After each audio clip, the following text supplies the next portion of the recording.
সফল ইউটিউবার কিভাবে হব, রাতারাতি কিভাবে ভাইরাল হব, রাতারাতি কিভাবে চ্যানেলে million million lakh lakh subscriber নিয়ে আসবো, এই ধরনের স্বপ্ন নিয়ে যারা ইউটিউব প্ল্যাটফর্মে কাজ করে তাদের জন্য কিন্তু ইউটিউব প্ল্যাটফর্ম না। বন্ধুরা, ইউটিউবে ওভারনাইট সাফল্য পেয়েছে এরকম ইউটিউবারের সংখ্যা খুব কম। সেটা যদি ভাগ্য যদি লেখা থাকে, কিন্তু যারা আজকে মিলিয়ন সাবস্ক্রাইবার দাঁড় করেছে বা লক্ষাধিক সাবস্ক্রাইবারের পরিবার দাঁড় করিয়েছে, আপনি তাদেরকে জিজ্ঞেস করে দেখুন, তাদের 1000 সাবস্ক্রাইবার কমপ্লিট হতে কিন্তু অনেক সময় লেগেছে। কারো 2 মাস, কারো 8 মাস, কারো 1 বছর সময় লেগেছে। হুট করে একটা ভিডিও র্যাঙ্ক করেছে বা 2টা ভিডিও র্যাঙ্ক করে তার পুরো চ্যানেলের মোড় ঘুরিয়ে গেছে, অনেক সাবস্ক্রাইবার যুক্ত হয়েছে তার চ্যানেলের সাথে। এইভাবে কিন্তু গল্পগুলো শুরু হয়। তা আমরা অনেকে কী করি, ইনকাম কত করব, ইউটিউবের থেকে এটা পাবো সেটা পাবো, অর্থাৎ ভিডিও কোয়ালিটির দিকে কোনো নজর নেই। ভিডিওর মধ্যে আমি কি ডেলিভারি দিতে পারছি, দর্শকরা বিনোদিত হচ্ছে কিনা, দর্শকরা কি পরিমাণে এন্টারটেইনমেন্ট ভ্যালু পাচ্ছে, কি পরিমাণে ইনফরমেশন ভ্যালু পাচ্ছে, কিছু শিখতে পারছে কিনা, সঠিকভাবে আমি কিছু দিতে পারছি কিনা, অথেন্টিক সোর্স থেকে আমি বিষয়গুলো তুলে ধরতে পারছি কিনা, দর্শকরা বেনিফিটেড হচ্ছে কিনা, এটা নিয়ে আমাদের টেনশন নেই। আমরা কি করি, কিভাবে সফল ইউটিউবার হব, কিভাবে চ্যানেলকে দাঁড় করাবো, কিভাবে রেভিনিউ জেনারেট করব, কিভাবে ফেস ভ্যালু তৈরি করব, এটা নিয়ে আমরা ব্যস্ত থাকি। দেখুন, আপনি যদি ধৈর্য ধরে ইউটিউব প্ল্যাটফর্মে কাজ করেন, কন্টিনিউ কাজ করেন, ইউটিউব অ্যালগোরিদমটা কিন্তু রোবোটিক সিস্টেমে কিন্তু নিয়ন্ত্রিত হয়। এটা কিন্তু কোনো মানুষ নিয়ন্ত্রণ করে না। আমরা যদি একটা ভিডিও আপলোড করি, সেটা কিন্তু কোনো মানুষ রিভিউ করে দেখে না যে এই দর্শকের কাছে বা এই ক্যাটাগরিতে ফেলবো। এটা কিন্তু ইউটিউব অ্যালগোরিদমটাকে ডিজাইন করা থাকে ওভাবে, এটা ওভাবেই কাজ করে, অটোমেটেড কাজ করে, সঠিক দর্শকের কাছে পৌঁছে দেয়। এখন সঠিক দর্শকের কাছে যদি আপনাকে পৌঁছতে হয়, সেক্ষেত্রে আপনাকে কিন্তু কন্টিনিউ ভিডিও আপলোড করে যেতে হবে, সঠিকভাবে এসইও করতে হবে, এমনকি ভিডিওর ক্যাটাগরি সঠিক দিতে হবে। এখন আপনি যদি একটা ভিডিও ট্যাগ ভিডিও তৈরি করলেন, কিন্তু আপনি ভিডিওর ক্যাটাগরি দিয়ে দিয়েছেন কুকিং। এখন যারা রান্না বিষয়ক ভিডিও সবসময় দেখার জন্য অস্থির থাকে, যারা যেসব দর্শক, তাদের সামনে হঠাৎ করে চলে আসলো যে কীভাবে 1000 সাবস্ক্রাইবার বাড়ানো যায়, একদিনে 1000 সাবস্ক্রাইবার করে, এই ধরনের ভিডিওগুলো চলে আসলো। তো আলটিমেটলি কিন্তু সে স্কিপ করবে বা দেখলো, ক্লিক করে বের হয়ে চলে আসবে। এটা আমাদেরকে খেয়াল রাখতে হবে। তো সফল ইউটিউবার হওয়ার জন্য প্রথমত একজন ইউটিউবারের ধৈর্যের পরীক্ষা দিতে হবে।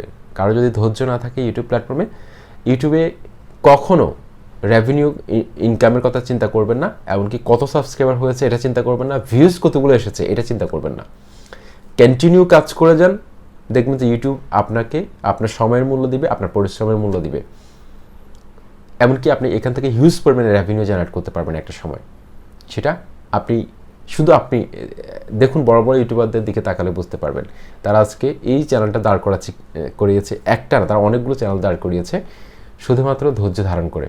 কারণ তারা জানে যে ইউটিউব অ্যালগোরিদমটা ওভাবে ডিজাইন করা আছে, একটা সময় ইউটিউব অ্যালগোরিদম যখন দেখবে যে আপনার কাজের ধারাবাহিকতা রয়েছে, আপনি অনেক ভালো ভিডিও আপলোড করতেছেন, এমনকি দর্শকরা রেসপন্স করছে আপনার ভিডিওতে, সেক্ষেত্রে কিন্তু ইউটিউব অ্যালগোরিদম আপনার চ্যানেলে র্যান্ডমলি যে কোনো একটা ভিডিও অথবা 2টা ভিডিও ভাইরাল করে দিবে, অনেক বেশি ইমপ্রেশন পাঠিয়ে দিবে। হুট করে একদিন দেখবেন যে আপনার চ্যানেলের মধ্যে 8000 10,000 ভিউজ চলে এসেছে 1 থেকে 2 ঘন্টার মধ্যে, ইমপ্রেশন বাড়তে আছে। তো এই যে ভাইরাল হয় একটা চ্যানেলের যে কোনো একটা ভিডিও, এই ভাইরালটা কিন্তু সবসময় থাকে না, আজীবন থাকবে না, হুট করে ইউটিউব আবার থামিয়ে দিবে। এই ভাইরাল, এই সুযোগটাকে যারা কাজে লাগাতে পারবে তাদের চ্যানেলটা অনেক দূরে গিয়ে যাবে। সেজন্য চ্যানেলের প্রত্যেকটা ভিডিওকে গুরুত্ব সহকারে আপলোড করতে হবে। অনেকে আছে যে একটা ভিডিও ভালো বানাচ্ছে, তারপরের দিন আরেকটা ভিডিও নিজের ইচ্ছা মতো ছেড়ে দিল, কোনো ধরনের গুরুত্ব দেয় নাই, স্ক্রিপ্টিং করা নাই, নিজের মতো করে ইচ্ছে বানিয়ে ছেড়ে দিল। তো এই দক্ষতাটা কিন্তু একটা সময় অর্জিত হয়। যেমন আমি যে এখন আপনাদের সাথে কথা বলতেছি আপনাদের সামনে, কোনো ধরনের স্ক্রিপ্টিং ছাড়া, কারণ 2016 সাল থেকে এখন পর্যন্ত ইউটিউবে আমি লেগে আছি কয়েকটা চ্যানেল নিয়ে, 3 থেকে 4টা চ্যানেল আমার অলরেডি আছে। তো এই যে স্ক্রিপ্টিং ছাড়া কথা বলতেছি আপনাদের সামনে, এই দক্ষতাটা কিন্তু আমার প্রথম দিন থেকে হয়নি, এটা একটা সময় কিন্তু অর্জিত হয়েছে, কাজ করতে করতে, এমনকি শিখতে শিখতে একটা জিনিস অর্জিত হয়। এখনও শিখছি, এখনও আমি কিছু পারি না, যেটা সত্যি কথা, কিন্তু শিখছি, আপনাদেরকে যা জানি ততটুকু শেখানোর চেষ্টা করি। সব পারি এটা কখনো বলা যাবে না। শেখানোর চেষ্টা করি, এমনকি আমরা শিখতেছি।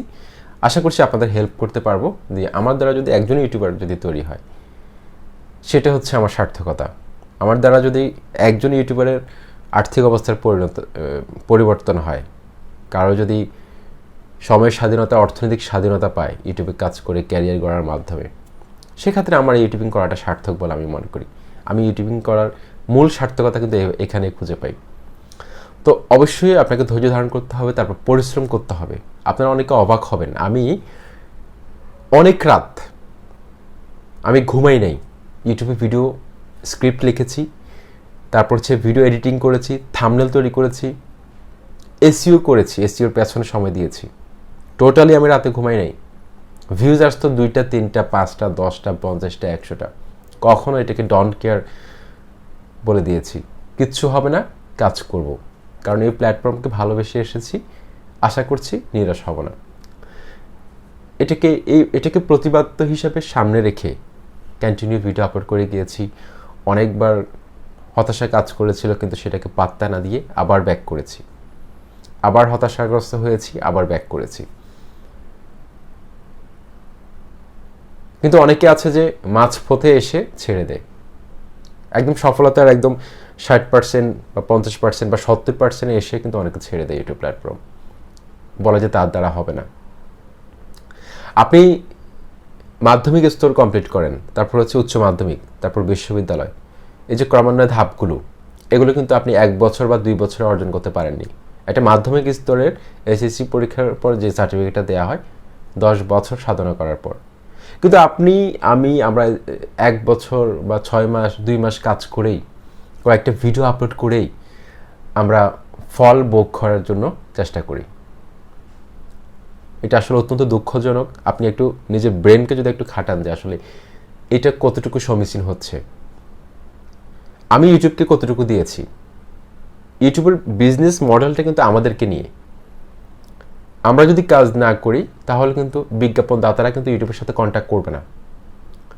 অ্যাডভার্টাইজাররা কিন্তু টিকে আছে আমাদের দ্বারা, কারণ আমাদের ভিডিওগুলোর মধ্যে কিন্তু তাদের অ্যাড বসানো হয়।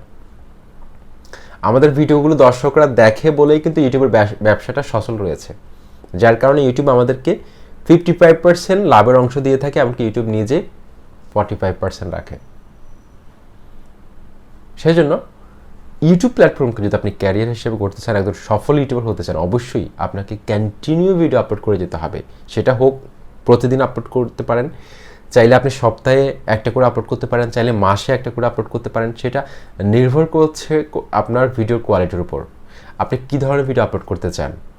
আপনি ভিডিও কোয়ালিটি যদি অনেক ভালো তৈরি করতে চান, সেক্ষেত্রে আপনি গ্যাপ দিয়ে ভিডিও তৈরি করুন, মাসে একটা দিতে পারেন।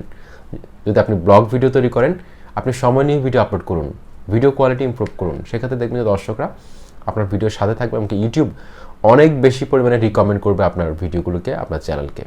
আপনার চ্যানেলে ইমপ্রেশন বাড়িয়ে দিবে, আপনার চ্যানেলটি কিন্তু অনেক ভালো অবস্থানে গিয়ে পৌঁছাবে। সুতরাং এই যে দেখুন, ধৈর্য ধরা ছাড়া, তারপর হচ্ছে পরিশ্রম ছাড়া ইউটিউবে কোনো সফলতা নেই। অনেকে বলবে যে একদিনেই আপনার চ্যানেলটাকে আকাশে উড়ান, একদিনেই করুন, সে করুন। এগুলো আসলে লোভনীয় কিছু অফার, কিন্তু আসলে কার্যত কিন্তু ওভারনাইটে কিন্তু একটা চ্যানেল কখনো ভাইরাল হয়ে যায় না।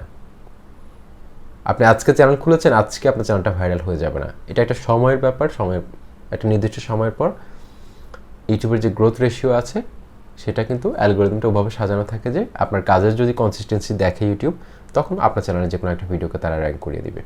এভাবে কিন্তু একটা চ্যানেল কিন্তু গ্রো করে একজন সফল ইউটিউবার হওয়া যায়। আশা করছি সফলতা অর্জনের জন্য কন্টিনিউ ভিডিও আপলোড করে যান, হতাশ না হয়ে, ইনকামের কথা চিন্তা না করে, ভিউজ সাবস্ক্রাইবার না দেখে ভিডিও আপলোড করে যান, ভিডিও কোয়ালিটি ইমপ্রুভ করুন। আসসালামু আলাইকুম।